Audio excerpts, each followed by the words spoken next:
Hey everyone, how's it going? And welcome back to Citywide Blackout, your home for the best creators from around the world. I'm your host, Max Bowen.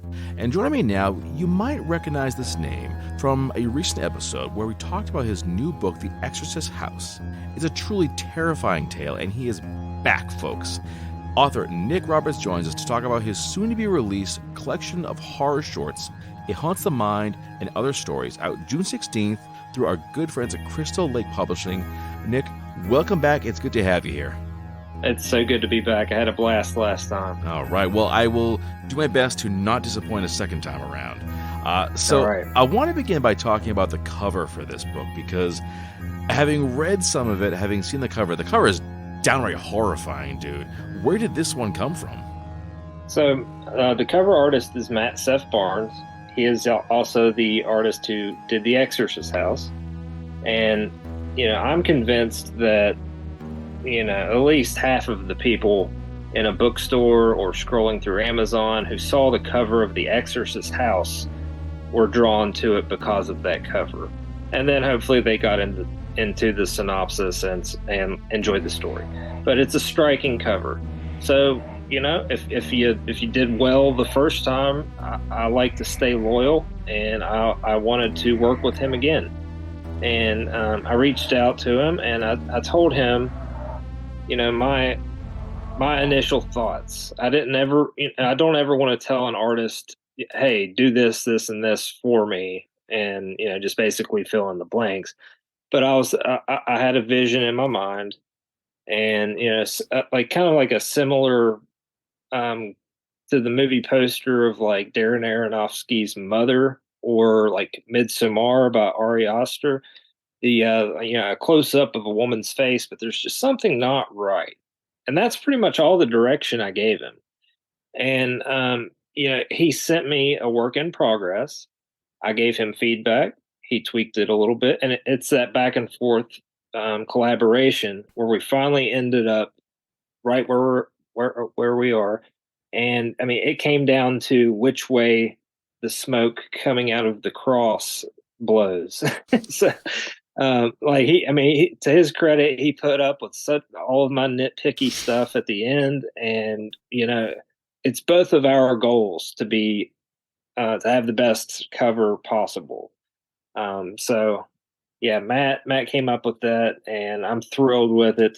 I love it, and people seem to enjoy it. Oh, yeah, absolutely. And it's funny because they always say don't judge a book by its cover, but you're right. The cover is like the selling point. There's been plenty of times where I've sort of passed on books because they have a bland and boring cover, and others I picked up Yeah, because the cover looks so cool. I thought, you know what? I'm not sure what this is about, but I want to read it now just from the cover art alone. yeah, especially in the age of so many indie authors, and there's so many authors out there you don't know the name. You don't need to see Stephen King's cover to buy a Stephen King book. Um, you judge movies by their covers. Whenever I used to roam the halls of Blockbuster and look at those awesome horror movie VHSs and DVDs, I judged those covers. So cover art is definitely not meant to be taken for granted. And I think that old adage, "Don't judge a book by its cover," is more, applies to humans rather than physical books, Yeah, actually. exactly. It's funny, like you mentioned the Blockbuster, man, that has taken me back because I was the same way. I would like walk through the horror section, and this is, I'm a kid of the '80s, so for me it was like, Freddy and Jason, Oh yeah. Critters, Little Shop of Horrors. I'm not thinking of the more like covers that kind of stuck with me over the years, but Ghoulies. That's the Ghoulies, one that yeah, the stuck with me. Ghoulies, Trolls. I think it was the Yes. first Reanimator. I mean, Oh yeah. all these just like classic horror movie covers, and I'd be like, "Ooh, what's this? Ooh, what's that? Ooh, what's this?" So yeah, man, I'm right there with you. Blockbuster. You get to your favorite movie, and you hope that behind it is the actual tape that you can borrow. Hmm. Yeah, there was nothing more devastating than going on a Friday night for that movie that you had to have, and they're all gone. And then sometimes you'd strike gold by going up to the front desk and say, "Hey, can you check the Dropbox and see if this movie's there?" And now we're just completely alienating half of your young audience by being old farts. I know, right? Trust us, kids. It was a really awesome time. I know these days get used to the streaming stuff, but there was a time when you couldn't just click a couple buttons and get something. You actually had to do the work, drive out there and Yes. look for it, and maybe ask the staff and say, "Hey, do you have this thing?" Just appreciate what you got, kids, because it could be a lot different. How are you though when it comes to choosing something on the cover? Are you the kind of person that a cover is enough to sell you on it, or are you always the type to say, you know what, I want to actually check something out before I say yes to this thing? Sometimes if a cover is too over the top, too explicit, too graphic, it can turn me off. Um, because I'm more of the, not to say that I don't love extreme horror, but I'm more into the subtle, creepy, almost classy type of dread that can lure you in. And then once you're in there, shock the hell out of you with the gruesome and the scary and the horror that you'd see. To me, it's like you're taking all of the kill scenes from the movie and putting it on the cover. You Mm, know, you wouldn't do that, but like, um, I've gotten to know a lot of horror authors, and there are certain authors who only hire artists who will paint original artwork for their books, and that's great. And you know, some of the artwork took me aback at first until I started reading the work, and then I realized, yes, I was judging a book by its cover because you know, I was putting the book at the bottom of the to be read list because I didn't maybe think the author was taking the work seriously by throwing out a cover, or maybe it was too campy or too hammy because of it.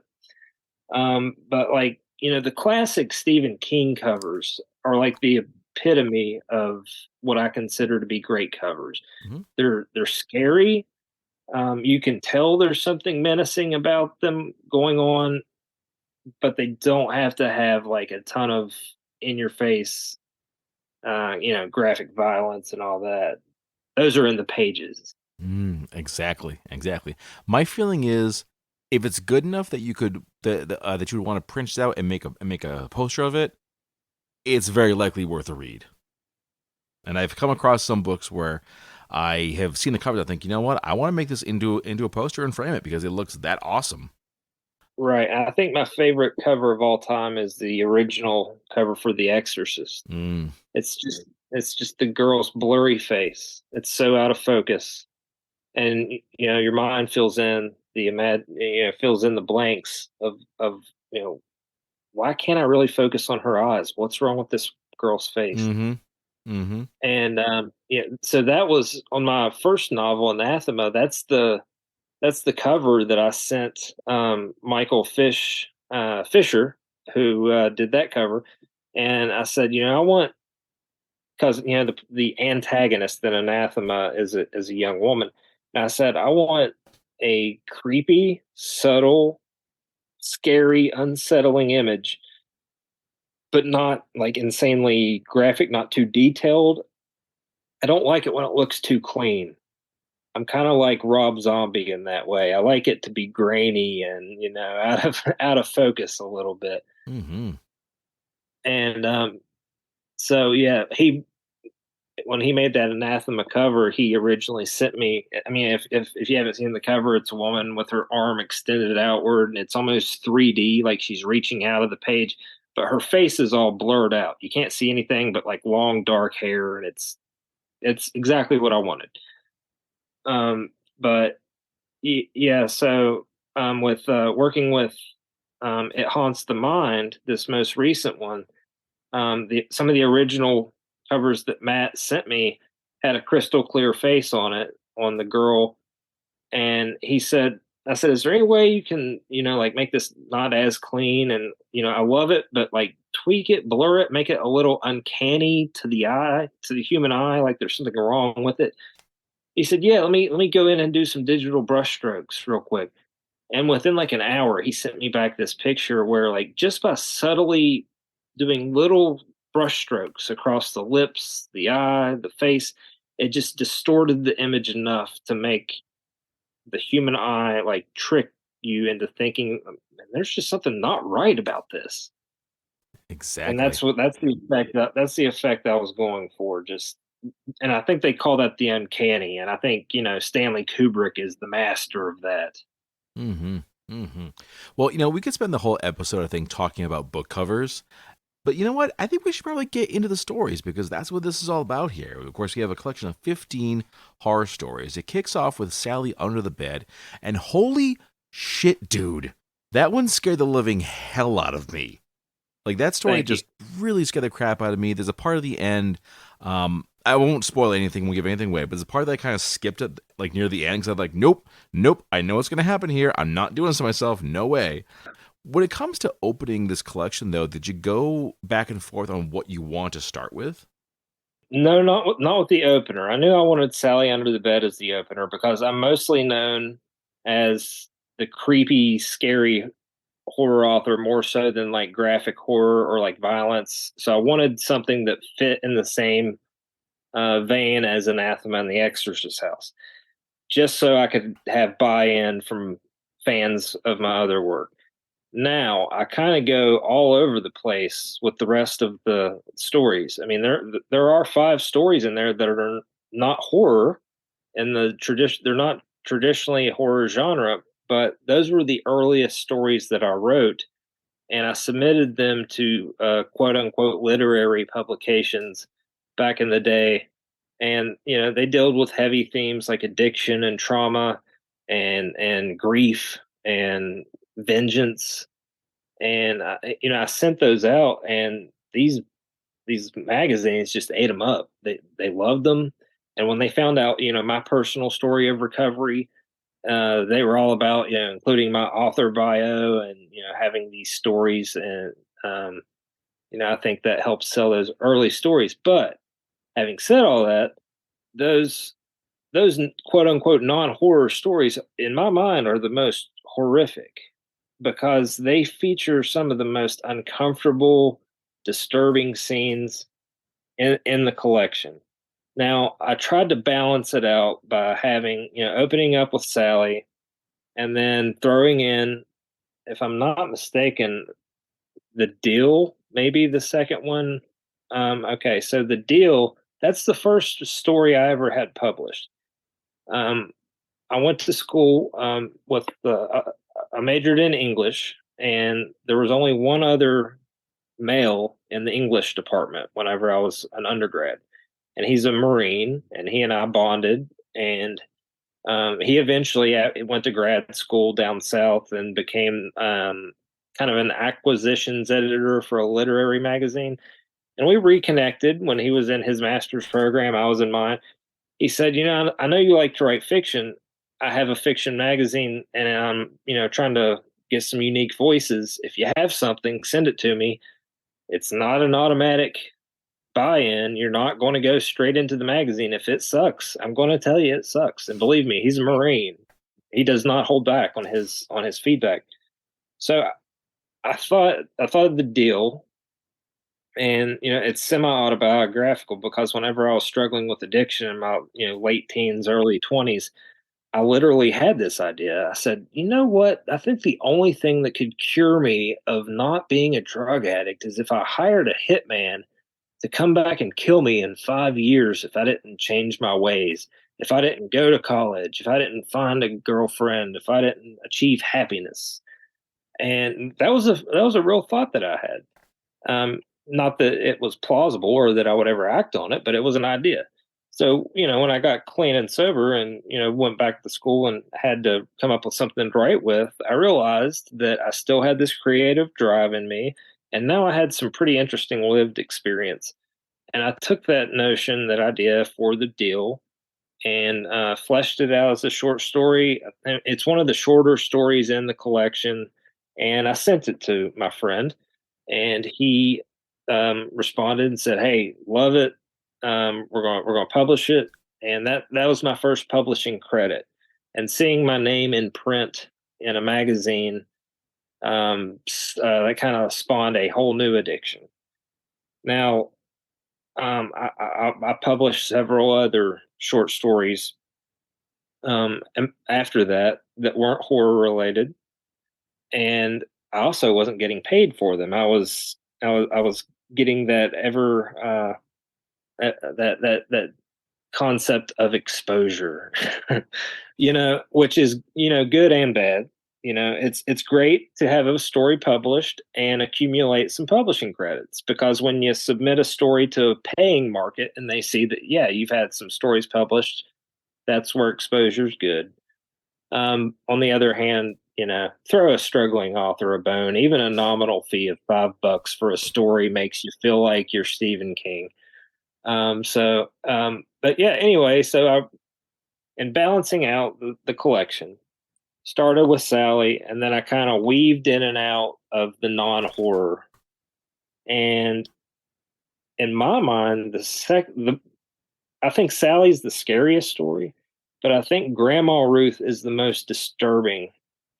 And I don't know exactly where that is in the collection, maybe toward the middle or the back half, but I think I'm going to catch some people off guard with that one, especially after reading some of the non-horror stuff and then jumping into Grandma Ruth, and then you have some fun, more not as serious in theme and tone stories like the Halfway House is kind of a thriller, and then you've got the Paperboy. It's kind of a coming of age monster story. And the title story, It Haunts the Mind, is a direct quote from the Exorcist house. So that story takes place within the Exorcist house universe. And people who aren't familiar with my book, The Exorcist House, in the prologue, it opens up with an exorcist at his house who meets his fate. He perishes. It's not a spoiler. It's literally in the synopsis. It's the prologue. And then a new family moves in months later after they renovate the house. So I thought, a lot of time, there's a window of time before this exorcist dies, and before the family moves in. What if some rambunctious young teens decide to go partying one night at this weird little house that they've heard these local legends about? I could bring back some characters. And so I got excited about that. So I saved that one for last. That's my closing. That's the knockout punch. And that's the most recent story that I've written. I love that you got the chance to sort of touch back on your previous book, The Exorcist House, with this one. That's like really nice. When you have I was told it's the best-selling book for Crystal Lake Publishing to date. So when you have that, it would be, my business mindset automatically kicks in, and I'm like, I gotta have a story set in the Exorcist House universe, and that's my marketing campaign for this collection. And hopefully, I'll lure them in with that, and then uh, they'll get scared by some other stuff and see a range, hopefully, of emotional stories, uncomfortable stories.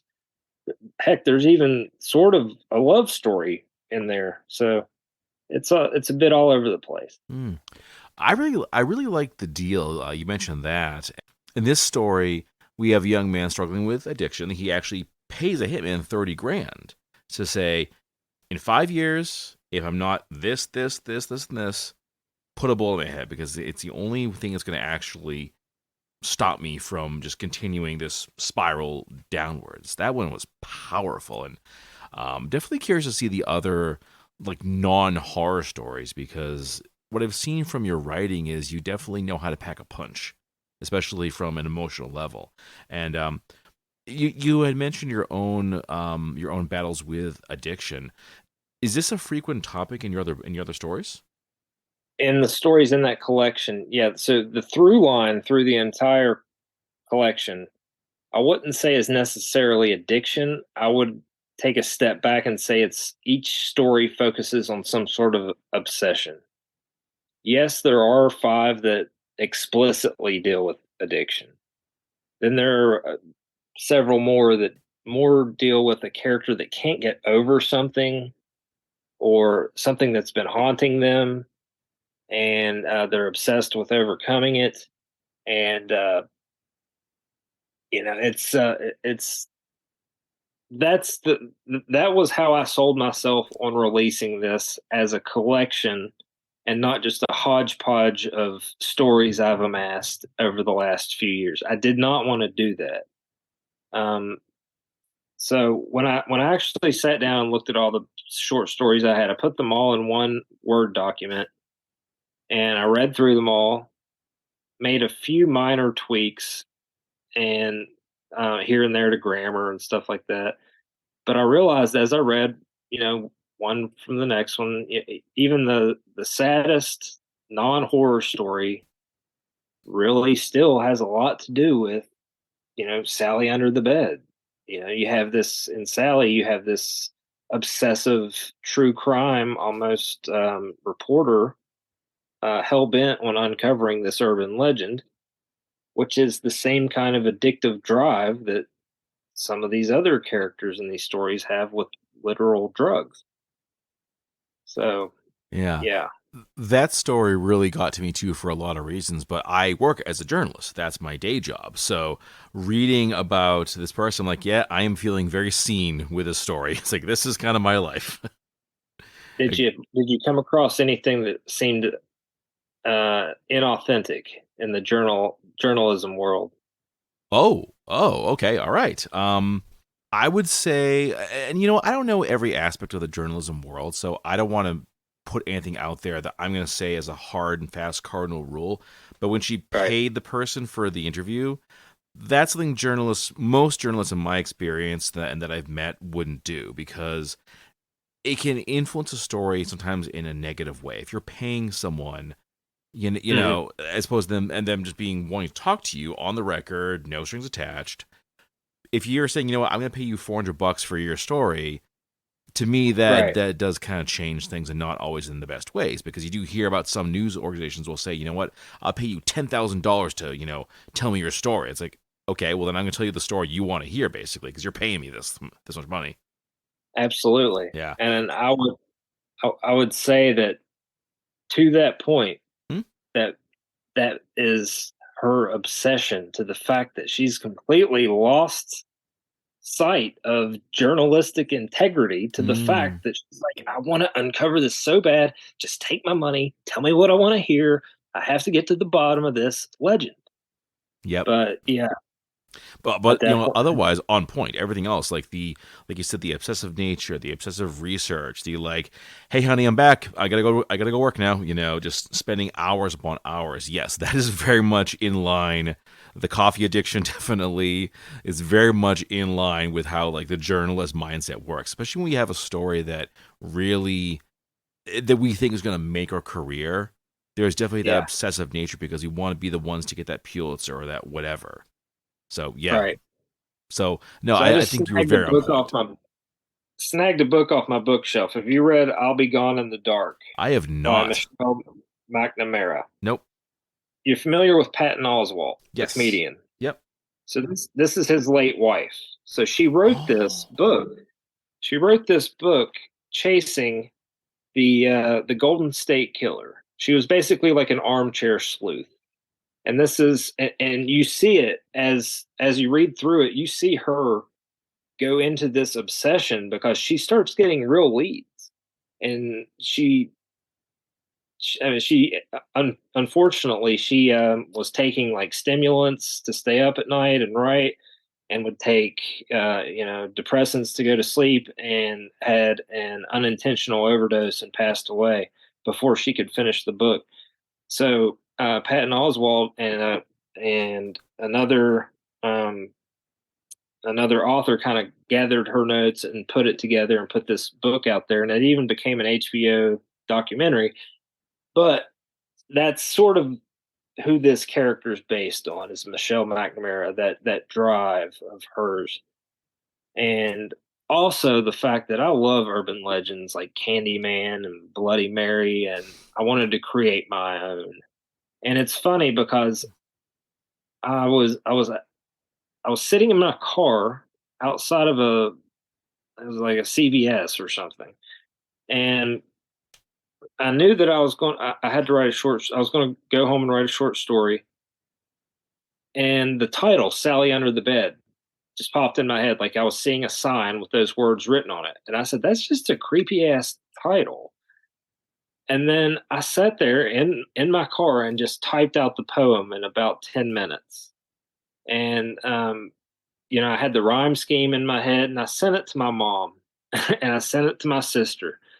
And I said, what do you think of this? And they're like, that's creepy. I'm like, okay, okay. So It's like I had nailed it. I had the poem first, and then now I had to figure a story out around it, and that's when I kind of brought in the intrepid reporter character, and Mm. then it was nice being a native West Virginian to bring in some Hatfield and McCoy type stuff too. Yeah, I want to ask about that too because in the stories I've read, they've all been kind of set in the same general area, which is, as you mentioned, West Virginia, the Appalachians area. Yeah, Why do that? I like chamber pieces in the fact that I like stories set in one place. As you can tell, both of my previous novels are basically they just take place in a house. There are scenes where they leave the house, but setting my stories in West Virginia, it's just it's rife with ghost history, and I drive a lot. I used to drive a lot through like Fayetteville, West Virginia, and that's like where you really see the rolling mountains and you see the peaks and valleys and the fog, and it just looks spooky and it looks otherworldly. And honestly, I'm kind of tired of seeing the only depictions of West Virginians being in the movie Wrong Turn, and you know, I mean, we've certainly warranted certain aspects to that reputation. Don't get me wrong, but I also, it's where I grew up. It's the area I know, and it's isolated as well. That's a key part I think in horror is an isolated setting. It makes it easier for me at least. Putting people in the Overlook Hotel isolated by a snowstorm is makes it easy for Stephen King to have his characters go slowly insane in The Shining. So I enjoy the area. I enjoyed the descriptive language involved with the scenery, but I have this. I mean, even this third novel that I just signed is it takes place in West Virginia. The sequel to the Exorcist house that I signed a deal for, it's obviously it'll take place there, but it also is more epic in scope. It's by far my most ambitious project yet. But in my short works, I want to take some risks. There's a story in this collection called The Noose, and I had no interest in writing horror westerns. Not that I don't wasn't interested. I love westerns. I love horror. I just don't see how the two would be compatible. So I read a few horror westerns, especially Joe Lansdale, and I loved it. And I said, I'm going to put this as a challenge to myself that, if I want to say something doesn't work, I'm going to put up or shut up. I'm going to offer my contribution to it. So the Noose was my stab at a horror western, and it does not take place in West Virginia. I had to do my research. I had to look up, I think it's 1875 Arizona territory. Had to print out all these maps of what the terrain looked like, and I put so much work into that to get the details right because I want the Western guys to read it. And when I sent that story off to my Marine buddy proofreader, um, first thing he said, like he read the first page and then sent me an email back and was like, "You sound like you're trying to write a Western. You literally have somebody calling someone yellow." He said, "Go read, go read some Cormac McCarthy and get your voice back. Don't try to write a Western. Write a scary ass story set in the West." And I said, touche. And I went and read the opening to No Country for Old Men, which I love Cormac McCarthy. And I sat down, I wrote the noose, and it's one of the ones I'm quite proud of, and I could see myself diving more into that world, especially with that character. Mm. Do you see any of these other books getting an expansion, either into more short stories or maybe even a full novel? Well, the title story, "It Haunts the Mind," it's already tied into the Exorcist House universe. The ones that are not horror, that are, themed around addiction and grief and loss, I feel like I hit my gut punch with those, particularly The Weeping Wind. That's it. Once you get to that story, that's a real kick to the groin, and so is Thanks for Sharing. And what I love about these short stories is, Stephen King, Paul Tremblay, they all write like notes at the end of the collection. And I like to read the short story and then flip back to the notes at the end and read the notes on the short story to give me extra insight into the story. And I don't know if you've done that or not, but if you read the story, thanks for sharing, and then you go and read the notes behind that story, it's that one was a tough one to revisit. I don't want to give away the ending, but I, I recommend it to the listeners to experience this collection that way. Read the story, jump to the note. Read the next story, jump to the next note. But as far as expanding any of them into a full fledged novel, I don't have a desire or a drive for it right now.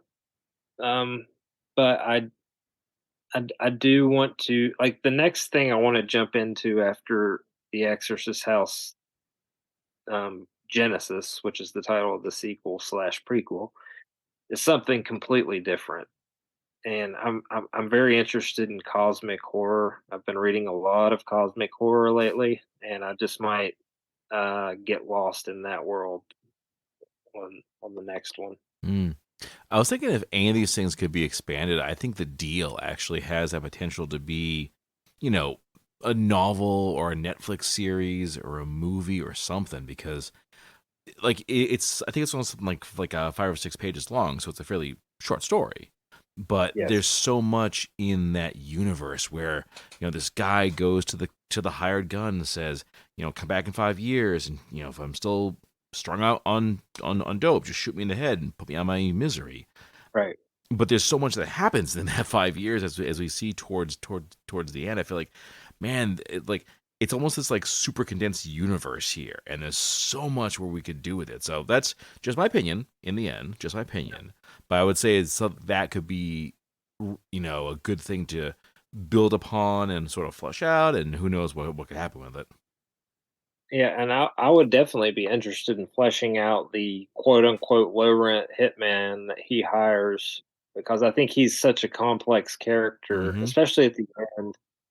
And I like his pathos and the way, his whole belief system. But what I would ultimately love to do is to have written this short story and then inspire someone else to take the reins and flesh it out. Like Stephen King wrote the Boogeyman short story, 40, 30 years ago, and we're just now getting a feature length movie out of it. And I'd love and be flattered to see someone fill in the blanks and flesh out any of these stories. Mm, okay. Did you have a lot of stories that didn't make the final cut for this collection? I had about 6 or 7 other stories that I had written that were committed to other publications, Oh. and which is kind of fortunate that they were, because they didn't necessarily fit, well, except one of them.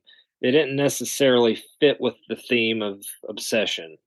They're great in my mind, they're great stories. They're more recent stories. I feel like I've, gotten a little bit better at, you know, my pacing and my style.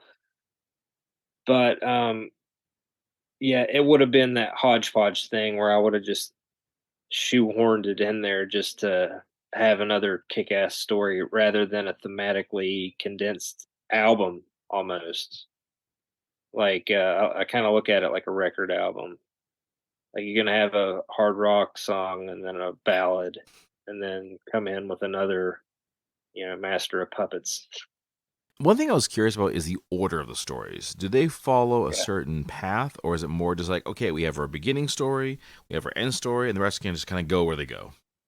that's where I started. I knew I wanted Sally first. And I knew I wanted It Haunts the Mind last because I always thought that, if my story got accepted into an anthology, being the first story would be the ultimate spot because that would deter someone or encourage someone to keep on reading. And apparently, in the literary world, it's the final story that's the coveted spot.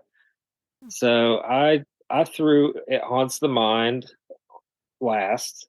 I wanted Sally Under the Bed to be the hook. And then I played around with the order of the non-horror stories, with the really disturbing horror stories, with the action-packed. There are two really action-packed horror stories. That there's one um, called The Bitter End, and this one, it's super violent. It's not scary. It's almost Breaking Bad in tone. And, I loved it, but I shopped it around. It was one of my earlier ones. I shopped it around forever and just I couldn't find a home for it. And then finally I ended up finding a place for it. And I'm proud of that story because it's more of a character study than a plot driven narrative. It's more of like Taxi Driver than um, a horror story. But, if this tells you anything, my working title that I never intended to keep was the Pawn Shop Massacre. So I knew I wasn't going to sell it to any literary magazines with the Pawn Shop Massacre title. So the Bitter End kind of came up. Sounds a little more respectable, and it fits with the character who's a recovering or trying to be a recovering alcoholic. And there's a quote from an Alcoholics Anonymous book where it talks about you either stop drinking or you drink until the bitter end. So that's where I took that from. Okay. As you mentioned earlier, some of these stories you've had for a long time. They've been published in other places too. And you also talked about some tweaks that you made. But did any of these stories get like a major rewrite prior to this collection coming out? No, I felt like that would be disingenuous, and honestly I was curious to see, especially putting them out of order, if people could tell which ones were written first and which ones were more recent. Because in my mind, the more you write, the better you get. Well, that's not always the case. You can knock out a great idea right out of the park. Sure, it may not be a polished piece of writing, but the idea, the character, the story resonates. And so I was curious to see who would latch onto what. I'm fully prepared for the people who say, "Oh, this story sucked, but this one was great," and this one sucked, but that one was great. There's going to be a lot of that, but as long as people are reading it and talking about it, and that's fine with me. And I just checked the numbers before I got on the podcast, and it does, but its official release date is June 16th. But the paperback and the hardback were supposed to go on pre-sale on Amazon and be released June 16th. Well, on June 4th, June 3rd, as soon as those pre-sales went up there, they started getting shipped out. So there are lots of people who have hardbacks, who have paperbacks, who are reading the story right now and posting it in all these Facebook horror groups.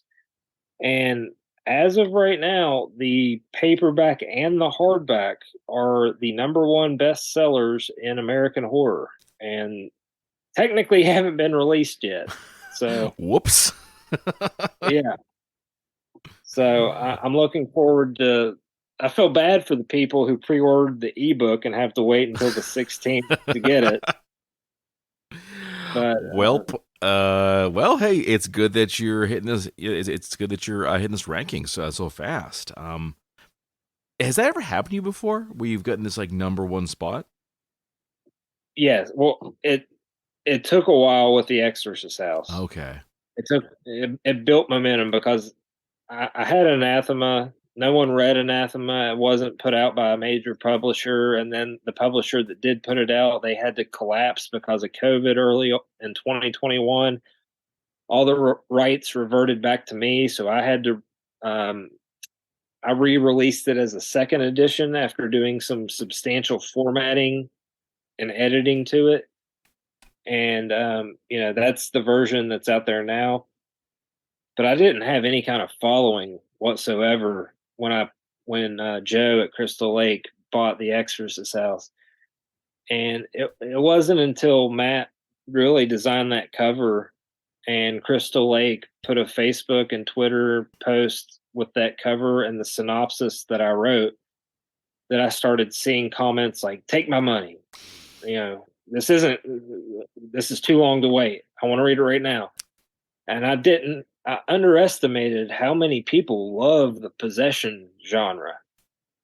Myself included. The Exorcist is my favorite horror movie, and but at the same time, I didn't want to do like a retread ripoff of The Exorcist, so I had to put my own little spin on it.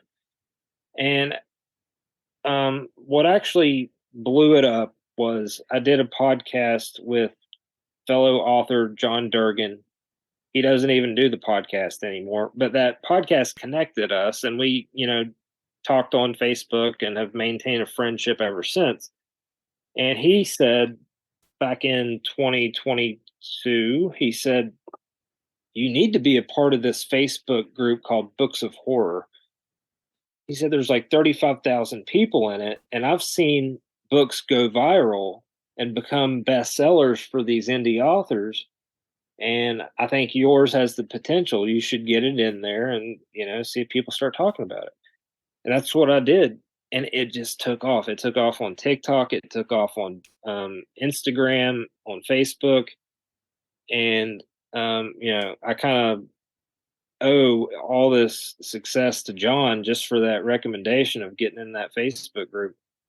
But yeah, it did take a few months, but it hit number one in the US for horror.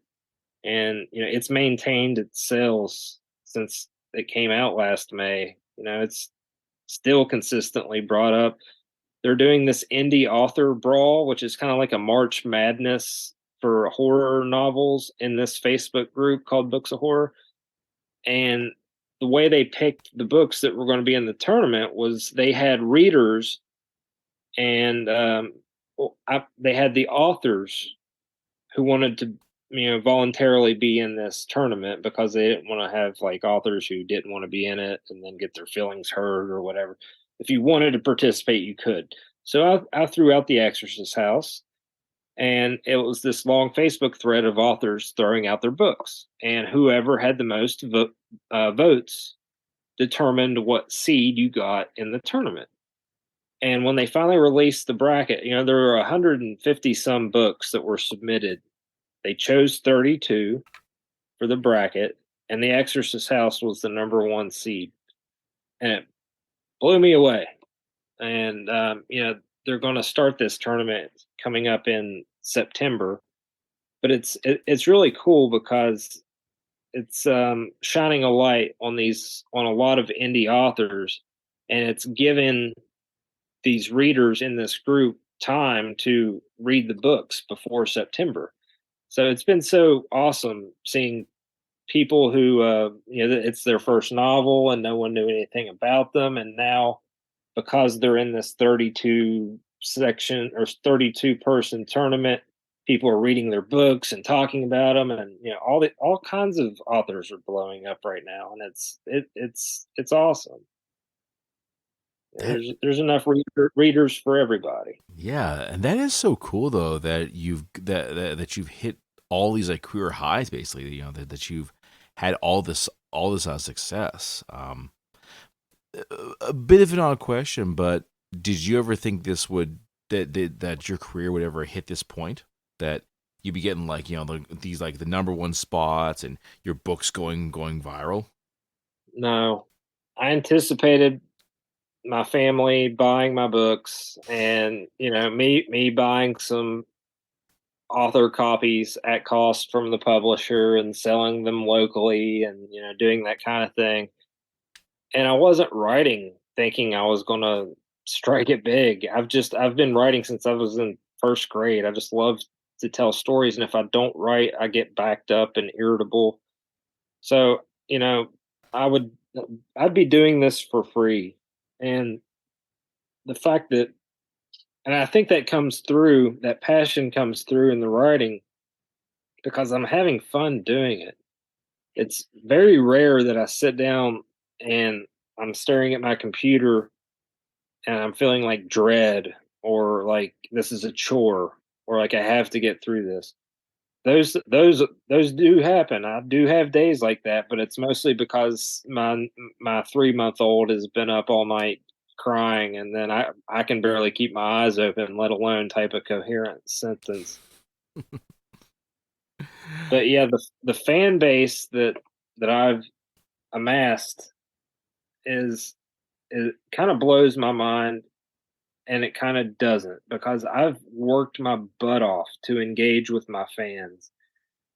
If I have a if I go on TikTok or Instagram or Facebook and comment or put a post, and someone puts something like, "Yeah, this book was great," or I'll have like 100 of those comments. I will sit down, I'll pull out my phone, I'll like their comment, I'll respond to that comment, "Thank you," and I'll do that with every single person. And me being a fanboy of other authors, like if I've sent authors that are high up on the publishing food chain just random messages on Instagram, just like any other fanboy creep, just to say, "Hey man, I just finished your last book and I loved it." Never expecting to hear like any kind of reply, and then I'll get a reply a couple days later, "Hey, thanks man, that means a lot to me." So just engaging with fans makes me want to read that author even more. So that's what I really do work hard at, maintaining that engagement with my fans and trying to do cool different promotions with them. And so yes, I love the fact that I can release a book, a short story collection nonetheless, which, those don't typically fly off the shelves. It's the novels that sell.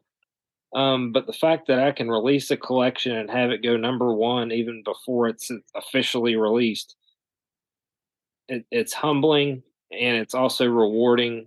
And because I work my ass off day in and day out to do this thing. Hmm. All right. Well, Nick, it's been so cool hearing about this new book, folks. Certainly get yourselves a copy. Turns out it's already available. Or, and unsurprisingly, a huge hit. It Haunts the Mind and Other Stories, available through our friends at Crystal Lake Publishing. And if you want to learn more, you go to nickrobertsauthor.com. You'll find all the information, how to get the book, certainly get The Exorcist House, get Anathema. These are all great reads. And Nick, man, definitely looking forward to what comes next. All right. So, well, in March, I've already finished my next book. It's called Mean Spirited. I sold it to Crystal Lake, so that'll be coming out March 2024. And then The Exorcist House Genesis is September 2024. So it's going to be a mean March and a spooky September and a big 2024 for me. Excellent, man. I cannot wait to check them out. Thank you. This is Matches Malone, and you're watching Citywide Blackout. justice for all. And that brings this episode to a close. Thanks to everyone for listening, and be sure to follow the show on Facebook at Citywide Blackout and Twitter and Instagram at CitywideMax. You can reach me at citywidemax@yahoo.com to suggest a guest or submit music for the Blackout Collection playlist. You can find the show wherever you check out your favorite podcasts, and new episodes are aired every Saturday at 10 p.m. EST on Boston Free Radio. That's all for now, and I'll see you next time.